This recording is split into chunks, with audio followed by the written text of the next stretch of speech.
It's loading.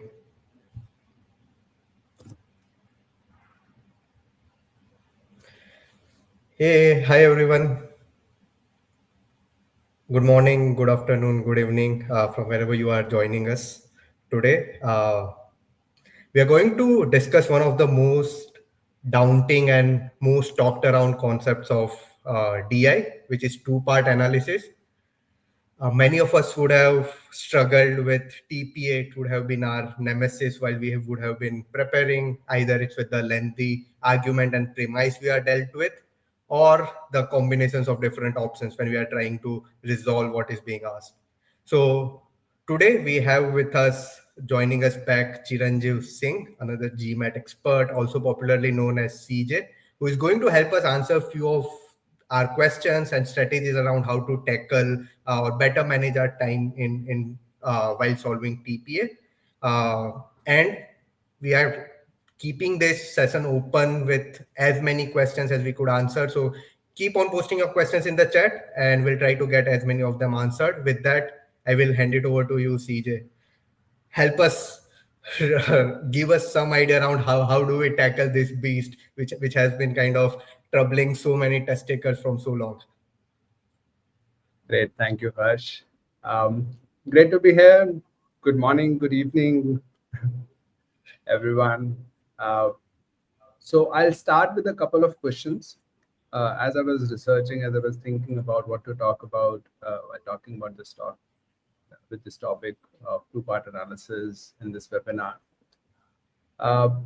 I parsed through various questions. I actually ended up creating 5 solutions also because I wanted to really run through my thought process in as much depth as I could to really understand what's going on. What I realized was there were a couple of ways of reading or reading strategies that you can mention that I thought can prevent some extremely common mistakes which are very particular to TPA and in general DI because of the nature of the section, which is that a lot of questions are not right now fall in a particular framework. In verbal and quant, people have started expecting, okay, this is the kind of question that they'll ask. In DI and specifically talking about TPA, a lot of times people, there are twists and turns within the question. Okay, and we look at our first question is about that. And then another aspect is, of course, the context is very varied and a variety of questions are being asked on those specific contexts. And the questions are also trickier because there is more time. So I'll talk about a couple of reading strategies, but I thought that just talking about them may not really convey the point. So I'll start with examples that will really show you how those reading strategies are applied. And then I'll briefly mention those, and they'll organically just come out of the way we solve the questions. So let me start with this question. Can you see the question? Yep, we can. Okay, great. So I want you to, all the participants there, I want you to solve this question before we discuss it. So I'll give you 3 minutes to solve this, and then we'll discuss this question. Is that fine, Harsh? Yeah. Hope it's an easier one to start our day. Yeah. It's easier than the second. Oh, Let's put it that way.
Okay, 15 seconds to go.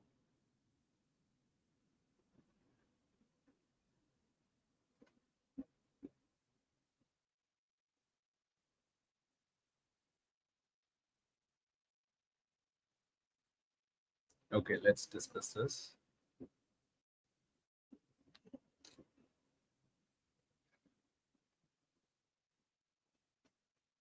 Okay, so it says that at the present rate of manufacture, we will not have 1200 circuit boards assembled in time to ship them to the customer.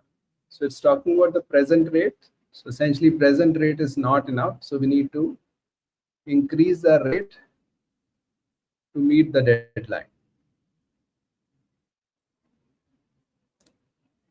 Okay, and essentially, the overall project is 1200 boards. We currently have 10 workers. So this is the first statement. We currently have 10 workers working 8 hours a day. So overall 80 working hours. Assembling the boards, that's fine. That's what we are doing. To date, they have assembled 400 boards. So 400 boards are done. So I can see that if I connect it with the first, so 800 are remaining. Okay. In order to finish the customer's order in time, as we were talking about, that we need to increase the rate. I will need, so who is the I here? I see that it must be the supervisor. I will need to have each of the workers work an additional 2 hours. Okay. So we need to change 8 to 10 hours a day. And then there are 10 workers we know. And then it's also given there are 10 days between now and the deadline. Right? So I just observe here that I have all the numbers, days, workers, and the number of hours per day to calculate the total number of hours required to complete this 800 remaining. I may not calculate the exact number, but I know that I have all the figures here to calculate that the total number of hours I have available. Okay. And another thing that I want to highlight here is that this is the way I typically read. This is not, I'm not sort of course, I may not take notes in the exam, but I'm registering, I'm assimilating information as it is coming. So I don't just keep reading in a superficial way. I try to assimilate each and everything. For example, I'll think, oh, 400 votes are done, 800 remaining. So yeah, to complete the order in time, yeah, we were falling behind. The present rate is not enough. That's what we were talking about. So I'll make these connections as I read. Okay, and this is one of the strategies that I talk about, to assimilate as you read. Okay, but the strategy will become much more evident when we do the second question, because then it will be so clear how people will falter without applying the strategy. In this case, since the passage is not very difficult, or I would say not even difficult typically, so people may just naturally, subconsciously, as they read, even on autopilot, they may just understand what's going on. Okay. But the point is to be aware that even if you're not automatically understanding things, you're supposed to assimilate as you read. Okay, so where your skills falter, the process should force you to do the right thing. Okay, in some cases, the right thing happens on its own, where your skills are enough to really understand each and everything that's going on. But in other cases, where the skills may not be enough, where you may read, but you may not assimilate each and everything that's going on there, it's important to have the right process, which is that you make a conscious attempt to understand.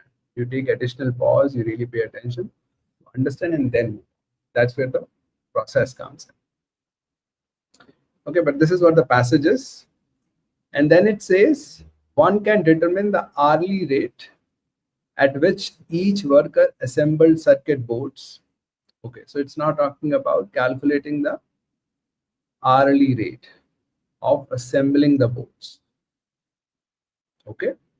Yeah, so we were talking about number of hours, number of boards remaining. That makes sense. It says up to the date of the memo. Oh, this is interesting. It's talking about the hourly rate of assembling the boards up to the date before the memo was published. It's saying up to the date of the memo. It's not talking about after the memo has been published. Now what is the hourly rate required? Because you see, most of the discussion here is about after the memo, what we need to do to meet the deadline. But the question here is not about after the memo, it's up to the date of the memo. Okay, and this is the unexpected part here, which a lot of people miss. And this is one of the things that makes DI in general and DPA in particular questions difficult to get right. Because they may give you a lot of data, right? And you see the most of the data is around after the memo. And then suddenly the question is asking about up to the date of the memo. So this comes really unexpected. And if you're not paying attention, then you will miss it. Then you think, yeah, it's talking about the hourly rate. Oh, yeah, hourly rate, yeah, 800 boards remaining, and then so on. But you have misunderstood the question itself.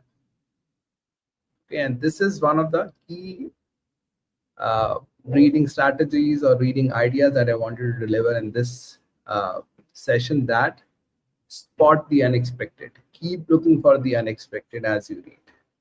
Okay, one of the reasons TPA questions are difficult is that there are these unexpected turns there.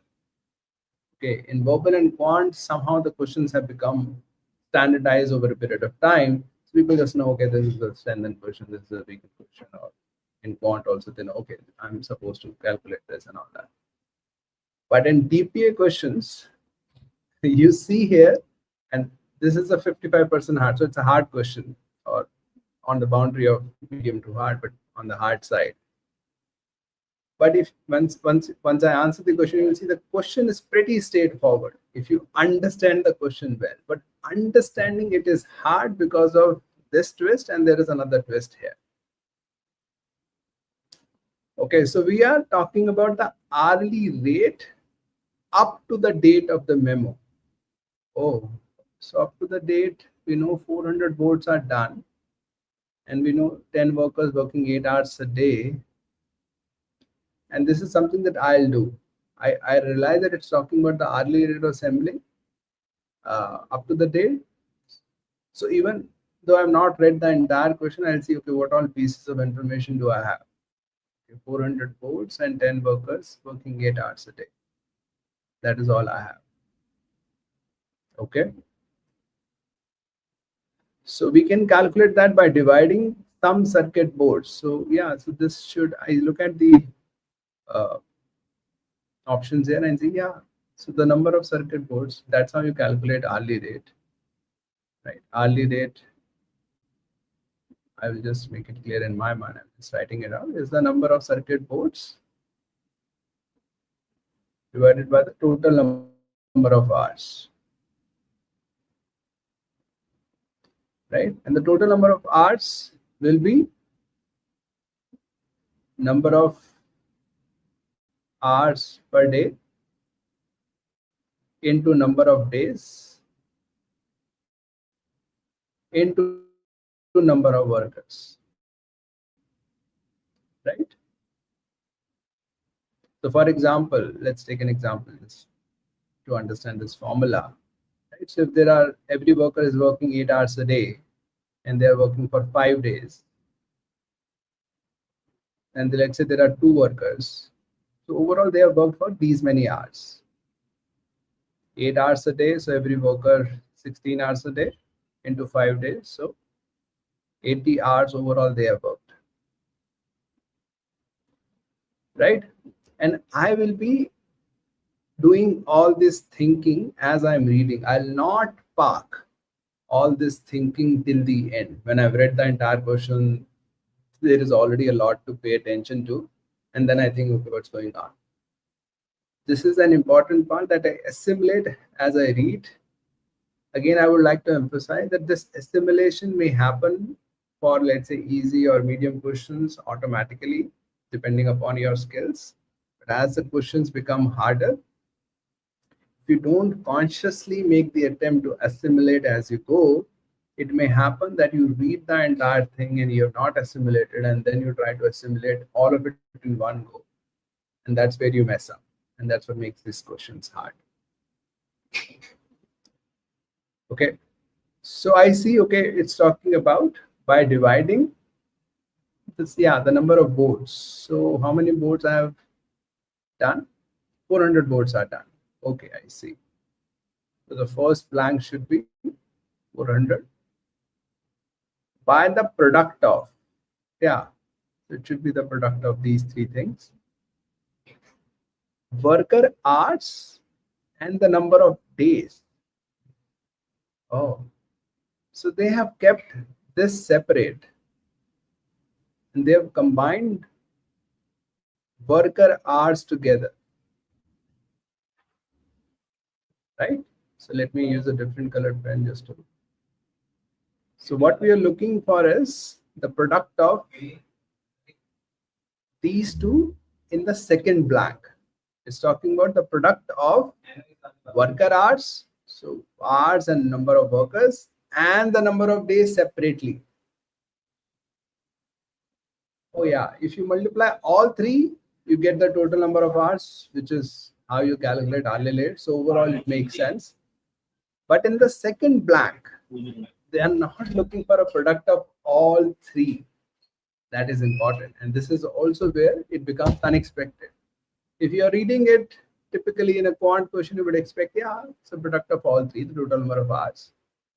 And that's, but the question changes it to the second blank should only be about worker hours. So how many workers? 10 workers. How many hours a day they are working? 8 hours a day. So the second blank has to be 10 into 8, 80. And in any case, we don't know the number of days since they have been assembling. So yeah, so they have kept it separate. So that makes sense. And then if you just read that, this is just describing what you are supposed to fill in there. Okay, so the answer is 400.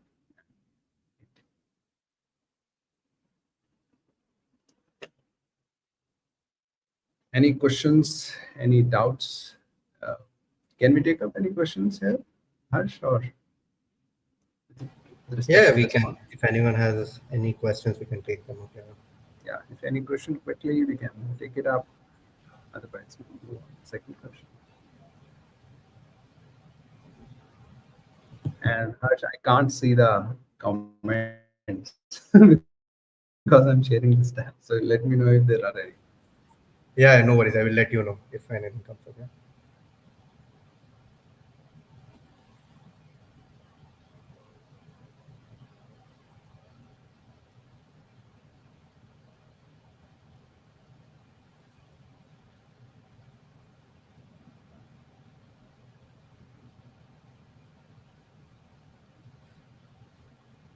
Looks like we are good. Okay, great. You seem to have explained it pretty well. So yeah, like yeah, no doubts. Yeah, let's achieve that. Okay, or maybe I Okay, think we can take one question up. This is a yeah. question from Rohan. It's around due to the time constraint. I just started solving for something the question wasn't even asking for, which is quite common in a lot of these TPA questions. So any Right. advice, suggestions around what do we do in such scenarios? So the question is that in time constraint, you start solving for a question that is not even asked, right? Yep. Yeah. So that is what I was talking about. That is the first idea that I wanted to communicate. Spot the unexpected.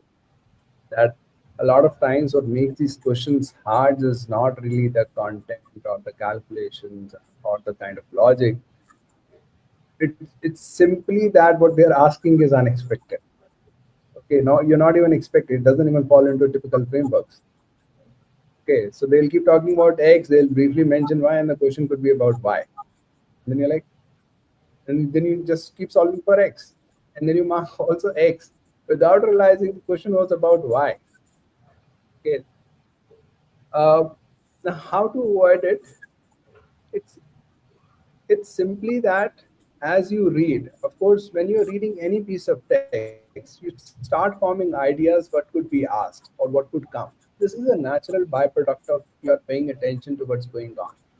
Okay, so as you read the passage, for example, the passage we are talking about, it talks about we need to produce 1200 votes. We have already produced 400, so 800 are remaining to meet the deadline.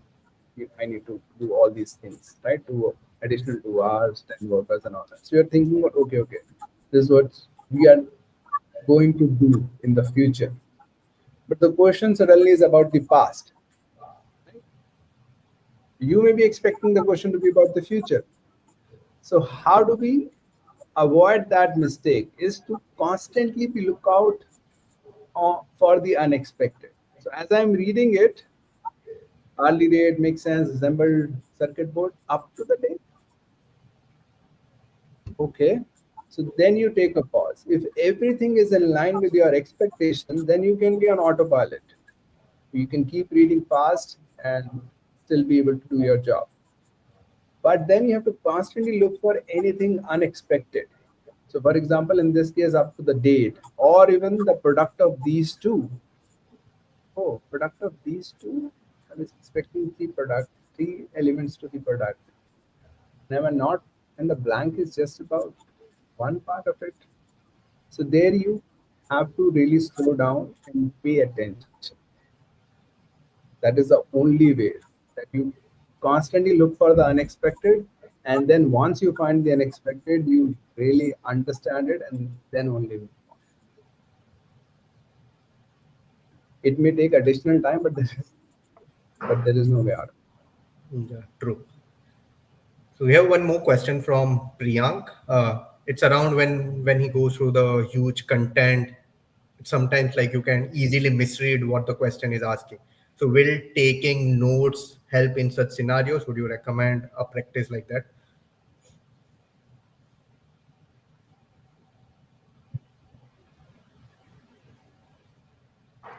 So whenever we talk about notes, the most important thing is what do you write in the notes, right?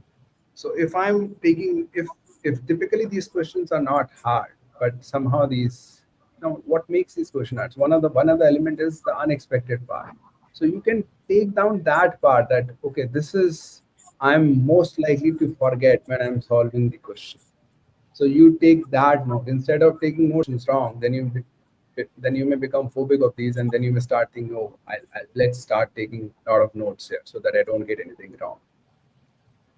But this is like you fall a couple of times, and then you say, okay, how do I avoid getting fall?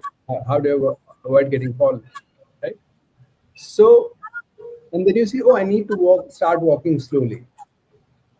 So you come up with this strategy, which somehow makes sense. Of course, at one level, it makes sense that you walk slowly and then you will not fall. But do you walk slowly every single time now? You've fallen twice, but you have not fallen, right? In the last 1 years, you've just fallen twice. Then you may pay more attention to your incidents of falling. Then you may realize, well, actually, I fell only on those occasions in which I was walking on a slippery place. Oh, so then I need to walk slowly or more carefully in those places, let's say, which are wet or slippery in some way. And then you may pay even more attention, and then you may realize, but we have fallen every slippery place. And then you may realize, well, no, I've walked on slippery places 40, 50 times, and I've just fallen twice. What was special about those 2 times? And then you may realize, oh, I was not even wearing slippers. Oh, so when I'm walking on a slippery place and I'm not wearing slippers, then I need to walk carefully.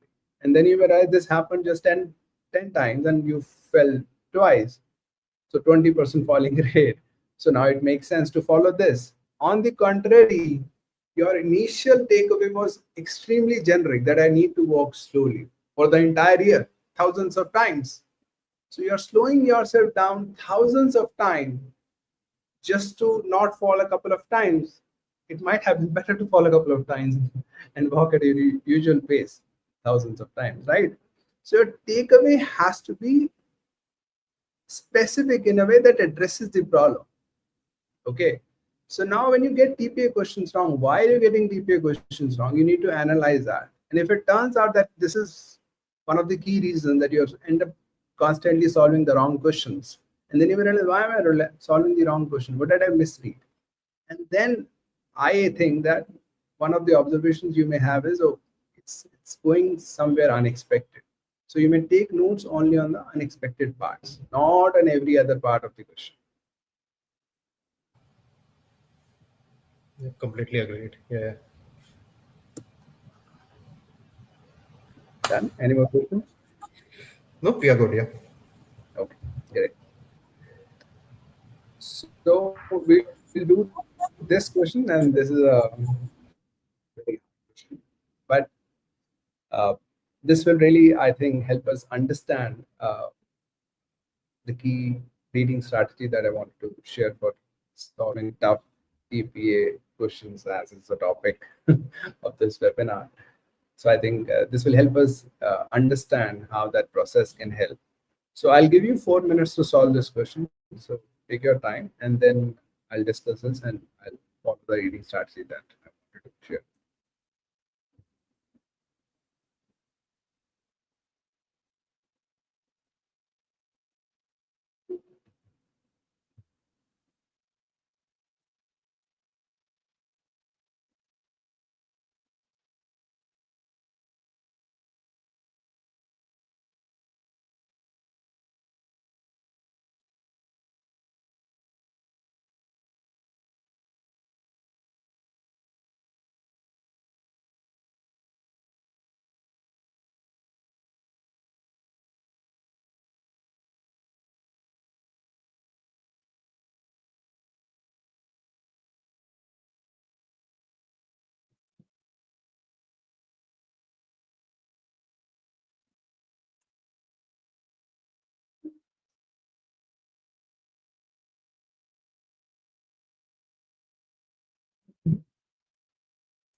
15 seconds to go.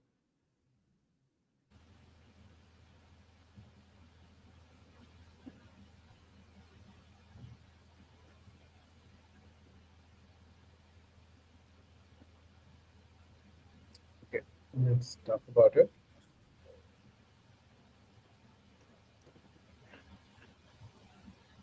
Okay, so it's a hard question.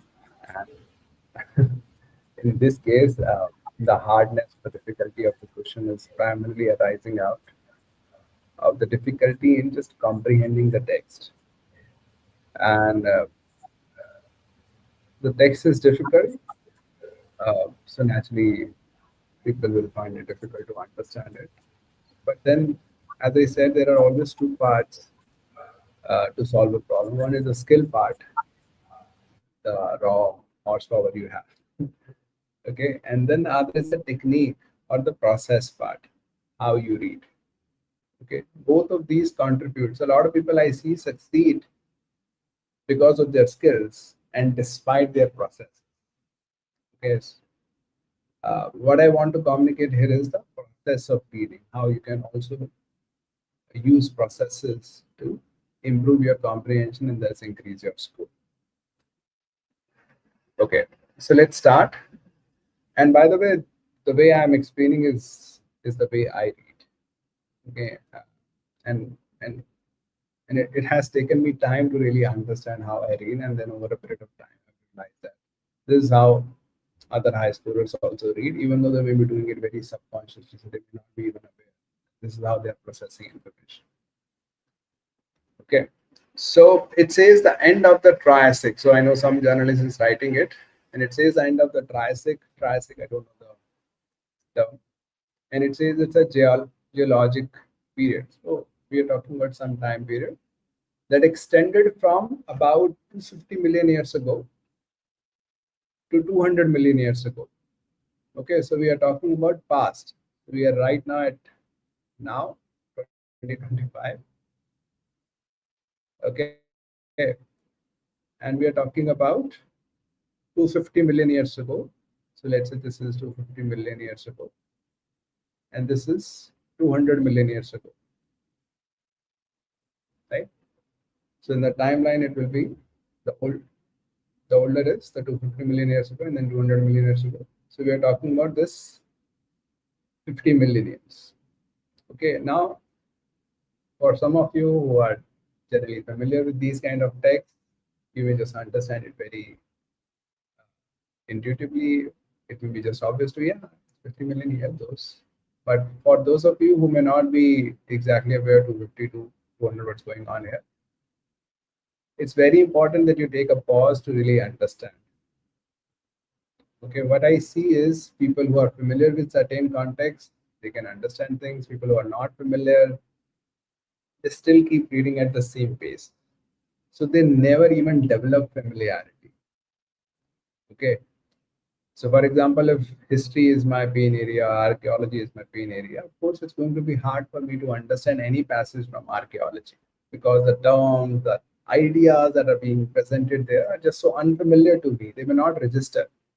Now, what do I do when something doesn't register? One thing that I see people doing is that they keep moving on, thinking that it will register on its own. But then the other option is that you can take additional pauses to make sense of things. Okay, of course, additional pauses will require time. So you invest that time during your practice. Okay, if during your practice you invest time to really understand what's going on, and let's say you do 50 archaeology passages, by the time you reach 51st archaeology passage, it's going to be much easier than it was while doing the first archaeology passage. Okay, so this is how practice helps, but practice helps only if you're doing justice to your practice.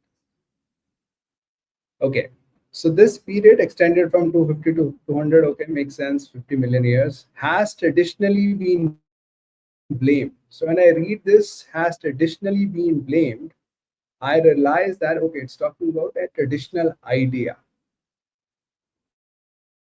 There is a traditional idea that the end has been blamed on volcanic eruptions. The traditional idea is What is the traditional idea? The end of this period happened because of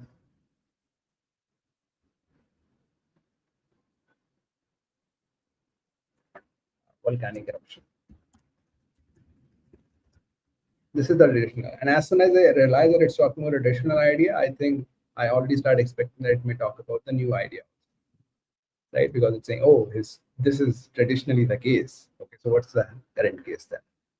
Okay, so end of this period happened because of volcanic eruptions that went on for 600,000 years. Since we were talking million of years, I would think, oh, this went on for 0.6 billion years. So these volcanic eruptions happened around 200 million years ago, for about 0.6 million years. Okay, and then this is the idea that is what led to the end of this geologic period.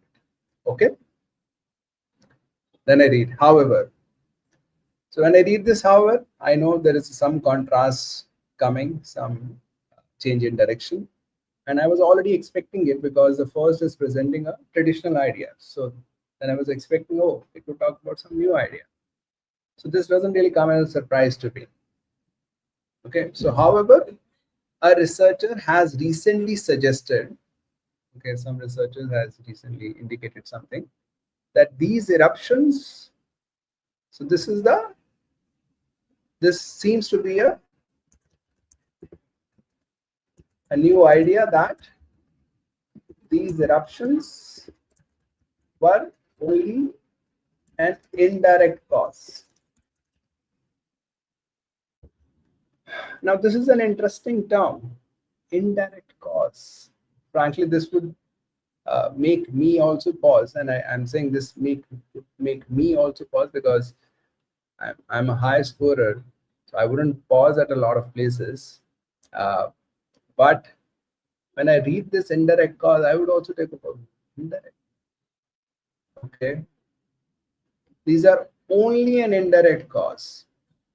So this is a new idea. So are we saying that the end did not happen because of volcanic eruption? That is the traditional idea? No. We are not saying that these are not even a cause. We are just saying that these are only an indirect. Why is using the word only? So he's saying that they are not the direct cause. Oh, so this researcher is saying that this is sort of not a direct cause. Acha. So this perhaps a additional idea was that yeah, this happened because of this. So perhaps it was just this directly led to this. But a new idea is saying that it is a cause. Oh, so we are saying it is a cause. We are not saying it is not even a cause. Agreed that eruptions are a cause, but not direct. Oh, I see. So the basic difference is that we are saying it's not a direct, it's only an indirect cause. We are not saying that this is not even a cause. We agree that this is a cause. Interesting. Okay, if I don't take this pause, additional pause to really assimilate this, and this is what I say about, this is the idea that I want to share with you, which is about cumulative assimilation. That I've just read the second statement and I'm really trying my best to understand first and second together.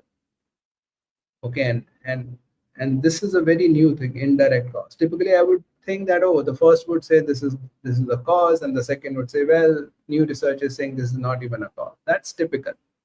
But here it's saying it's only an indirect cause. That's very interesting.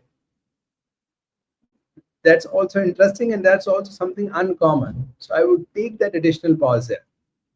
And if you're not taking, then you may end up going through all the statements, reading all the words, but the ideas may not register. And then you will falter in getting the question back. Okay, so this is the second statement. And then I read the third one. By analyzing the isotopic composition, I have no idea about isotopic. Might be something isotopes I have heard in my school, but I don't know. By analyzing some composition of hydrocarbon molecules from plant waxes from the period. So perhaps it's talking about these, yeah, he discovered. So it's talking about what this researcher did. He analyzed some composition of lot of technical things there. So he analyzed something from hydrocarbon from plant waxes from a period. So overall, I'll just focus on the story, how this is connected instead of getting lost in the technical. Just yeah. So he analyzed something from that period that we are talking about. By analyzing that something from that period, he discovered what looks like a spike, a significant increase in the amount of non-biological carbon, which again I have no idea about. So something that is not biological carbon. Okay, so he is looking at some material from that period, 200, 250 million years ago, and he is discovering a significant increase in the non-biological carbon in the atmosphere, which lasted for 10 to 20,000 years. Okay, so this is the third statement. Researcher analyze. So this is what I'll retain. Some material from the relevant period, and he discovered a significant increase in non-biocarbon. So when I read this, I'll think about how is it even making sense. So again, as I said, cumulative assimilation. So I'll take a pause at the end of the third statement. I'll try to connect it back. Okay. So cumulative assimilation essentially means that I accumulate my assimilation. So when I've read three statements, I have mastered all three. Okay, it's not that I read the third statement and I move on. I try to connect it back to the context. So in that way, I have hold over the first three and then I move to the fourth. So I'll take a pause here to understand he discovering a significant increase in non-biocarbon. The last statement was saying he's saying volcanic eruptions are not the direct cause, they are an indirect. So direct cause is something else. And right, so okay, so now I'll spend a little more time. So essentially, so for example, in my mind, I'll have this that one is that let's say X is leading to Y is leading to Z. In this case, Y is the direct cause of Z and X is the indirect cause. Right? So somewhere X is also a cause because eventually that's a starting point for the happening of Z. But first, in between, Y is happening, and then Y is leading to Z. Okay. So we were saying eruptions were indirect, so something else is direct.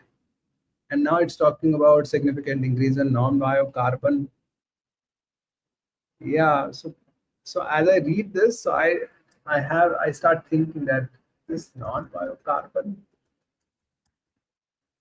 could be the direct cause of the end of the Triassic. But of course, I'm not sure. But I'm just trying to connect it back to the context. Why are we suddenly talking about it? Okay. The researcher believes that the release of methane, which is a carbon containing. So this gas, so it's a carbon containing greenhouse gas. Okay. So this contains carbon, and we were talking about a significant increase in the non-biological carbon in the atmosphere. Believe that the release of this carbon containing gas much stronger than carbon dioxide. So this gas is much stronger in terms of its greenhouse effect. Okay, so it contains carbon. That's the most relevant part for me. That the release of this methane stored at the bottom of the ocean. Okay, so there is methane stored at the bottom of the ocean, and then there is a release of that. perhaps into the atmosphere. So there is methane lying at the bottom and it is released and it contains carbon. Oh, so that could be the spike in the non-biological carbon atmosphere. Okay, so I understand it. So this release of methane is the basically that is the thing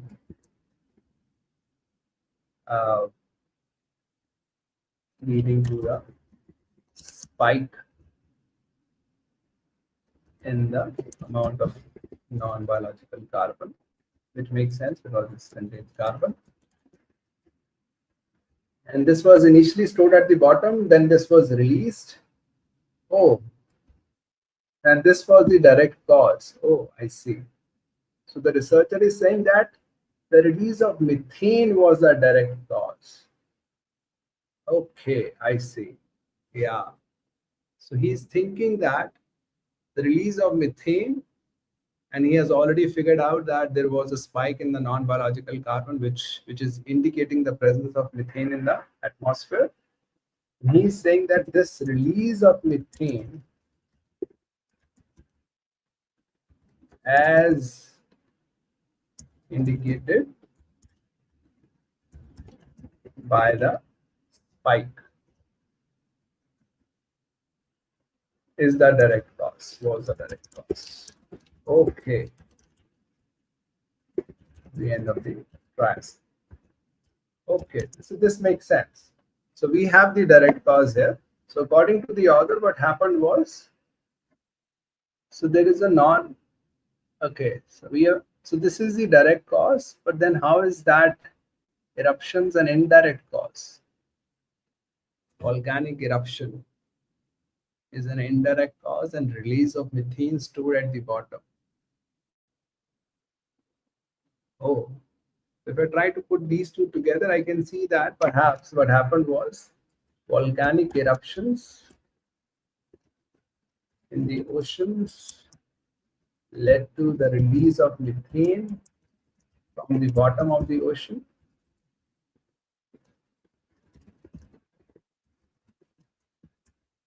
And that led to the end of the Triassic period.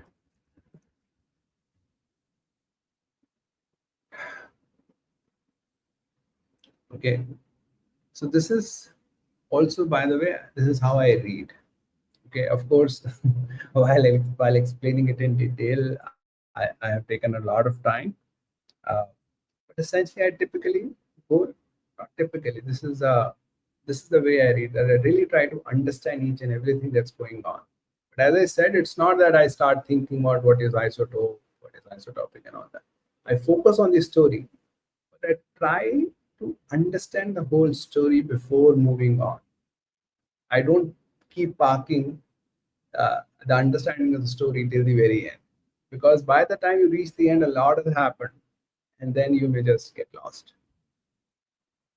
Okay, so by the time I reach the end, this is the story I have in mind. And then let's go to the question. It says the journalist suggests a certain causal sequence. Yeah, we are talking about causality, indirect, direct causes. Makes sense. A certain causal sequence may have brought about the end of the Triassic period. Yeah, I have this causal sequence here. Identify in the table the sequence of cause and effect most strongly suggested by the journalist to have resulted in the end of the Triassic. So we are talking about a cause and effect to have resulted in the end of Triassic. So we should have cause and then effect, and that effect leading to end of the Triassic, which I already have built from the passage. Okay, make only two selections, one in each column. Okay, the emissions of volcanoes into the atmosphere. We're talking about eruptions. don't know eruption and emissions mean the same. I don't think so. And then secondly, it says into the atmosphere. That also doesn't fit into the story because the volcano should be erupting into the ocean, the bottom, so that the methane is released from the bottom of the ocean. So emission of volcanoes into the atmosphere, that doesn't make sense. I would think eruption of volcanoes, I would expect them to be from the bottom of the ocean, something like that. So I wouldn't consider this to be a part of the causal chain. So I would read this out. The extinction, no, we're not talking about that. The eruption of volcanoes. Yeah, so these are an indirect cause and they are leading to the release of methane. So if I consider this a cause, so I would now park this. This seems, if this is a cause, then I would expect the effect to be the release of methane, and then that would answer the question. But let me see if there is a release of methane here. The release of carbon dioxide is not really anywhere a part of causality. The release of methane, oh yeah. So this makes sense. This cause and effect. That is the answer. What happened was I came across this. This looks sensible given my understanding, but of course I can't mark it unless I find the second part. Okay, and this is also typical in two-part analysis question that a lot of times the answers are in relation to each other. So you may mark one, but unless you find the second, you can't mark that also, right? And it happens at times that you have the one part, but you don't have the second part. So then you can't mark that. Naturally, you'll have some other bit which is making sense. Okay, that's what I did. I realized that this makes sense, but let me see if there is a second part corresponding, which is also there. So that is the answer. But let me re-emphasize the two reading strategies that I wanted to share. One is that keep looking for the unexpected. Read with intent, not on autopilot. This is not going to work, especially in data insights, because there are questions which are unexpected, very different from urban and quant. The second idea is, which is thoroughly highlighted in this particular question, the question that we just did, is cumulative assimilation. That as you read statement, you should cumulative build your assimilation. So by the time, let's say you read the first, you should have complete holdover first. Then you read the second, then you should have holdover first and second. You read the third, then you should have holdover first, second, and third. Okay, so you keep making connections, you keep assimilating all of it as you read. It's not that you read the third, you understand, but you don't connect. You think that, okay, once I reach the end, then I'll connect it all together. Okay, then it might be too late. Yeah, so that's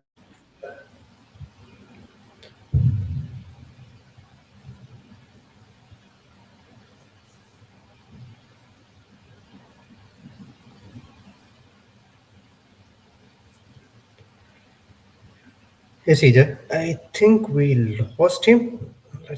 Let's it from give my him a. side. Oh, okay. He's Now back. let's take any So I questions. think we lost you for a minute then.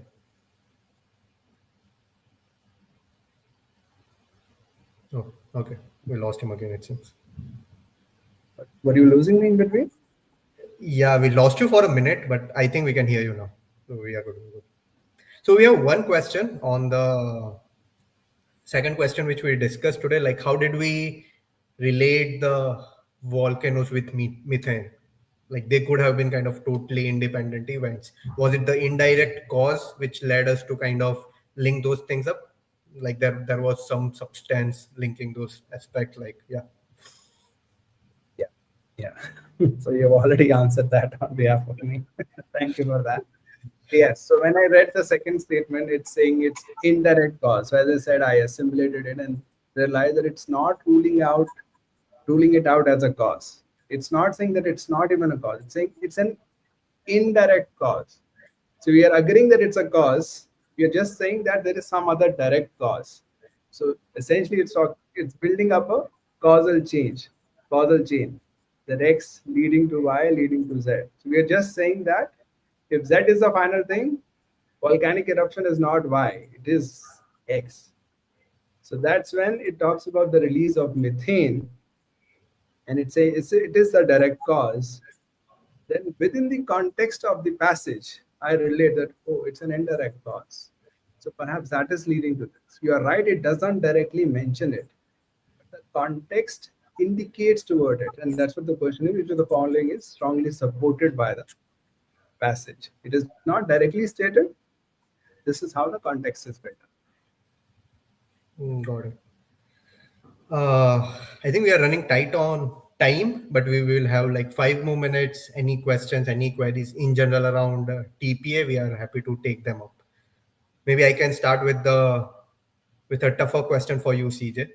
Uh, I Just know open it. we want to do it right when we can, but taking the worst case scenario, like let's say we are running short on time, and when we come across a TPA which seems lengthy, like what should be our approach in those scenarios, like particular to the timing strategies which we are following.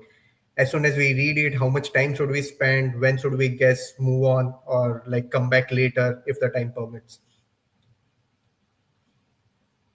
So if you're running short on time, in general also, not specifically TP, but in general also, if you're running short on time, what a lot of people end up doing is, let's say you have 5 questions left and you have just 6 minutes remaining. So 1.2 minutes per question.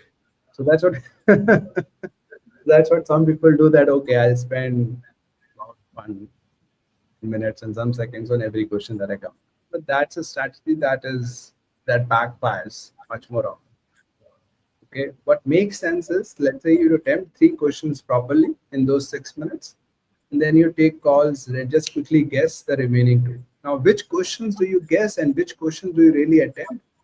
That depends on how much you are aware of your own strengths and weaknesses. Okay, of course, the length of TPA is one factor, but there could be other factors also. Is it about archaeology or is it about quant? If it quant is your strength area, you wouldn't want to leave a TPA question that is on quant, even if it is a lengthy one. Okay, but if it's archaeology also, length also, then you would think, oh, well, better skip it.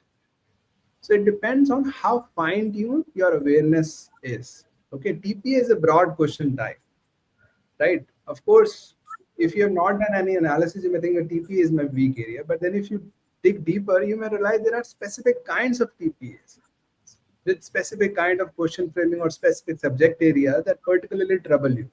If you gather this kind of understanding, this kind of awareness, then you'll be more pinpointed and more precise in taking calls in the exam. Got it. And yeah, there has been a major debate around what to guess. Lot many times, people do have prepared few upfront strategies like, can I guess MSR like 3 questions or a couple of TPAs to save time? What would be your recommendation advice around those scenarios? Like, should we not plan as such any specific strategy, just go with the flow and try to opt in at real time on what should we do? Or do you think that, okay, maybe there is some substance to those kind of strategies? So there is no or between planning and strategy. There is an and between planning and strategy. Mhm. Okay. For example, of course, you'll be taking calls during exam. It's not that you have decided everything upfront. So it doesn't matter what kind of MSR comes, I'll skip it. It could be, by the way, a sensible strategy for some people who just very consistently mess up MSR. In that case, MSR is just something that they should avoid. But that is not typically the case. What is typically the case is there are certain, if an MSR has graphs, tables, and in certain kinds of and very complex or very complex kind of flowchart, then you may be particularly troubled. In that case, it makes sense to be aware that if this kind of MSR comes, then I'll just skip it. Or skipping it just means randomly marking the questions. Okay. So in this case, you have the awareness that these are the parameters on which I'm going to decide in the exam. But you have not decided everything before. But you have decided the parameters on which you're going to decide. Got it. Yeah, that completely makes sense. Another question what I had on top of my mind was that DI being one of more recent additions to GMAT, we have limited practice available. Either it's MSR, TPA. I wanted to ask more around like the TPA practice sets. Most of the times, what recommendation we get is to follow the official guides, but lot of us exhaust them within like couple of months. What would be the next step for those candidates? Like once I have exhausted the official material, like what sources should I move on to get myself better on certain segments? So there are couple of points here. One is that if the quantity is limited, if for example, if your life is limited, you make the most out of every moment. Right? So that's a similar thing that if the questions are limited, then you make the most, you learn the most from every single question. And and you will realize that a lot of learnings may not really be about TPA because TPA is just a question type. It's not even a concept as such, right? It's just the way the question is framed. Are your problems really with the framing or what is being asked? What is being asked, for example, comprehension is your problem. Then it's you don't need to solve a lot of TPA questions, right? You can build your comprehension by sort of applying the same reading strategies to a difficult CR question or a difficult RC passage also. Okay. So one is that simply that extract the most out of every TPA question and to understand what is general, as I said, reading strategies or techniques which are generally applicable. You don't really need TPA questions to build upon those. The second is, of course, to get more quantity, you can look at some of the top companies which offer DI materials. Got it. Cool. Yeah, we are on time, but thanks for the amazing insights. Always I'm impressed with the thought process you bring in when we try to solve questions, trying to understand each and every statement of the question, and it becomes relatively quite simpler by the time we start reading the question. Super helpful strategy for anyone who is still preparing in the process of it. Try to follow through, try to think through more slowly, and you might see the improvements happening quite quickly. But thanks for it. It was quite valuable. I really enjoyed it. Thank you, Harsh. Means a lot. Thank you. Yeah, and yeah, thanks everyone for joining. Stay tuned. We'll come up with more such concepts in our upcoming videos. So yeah, see you soon. See you. See you. Bye bye.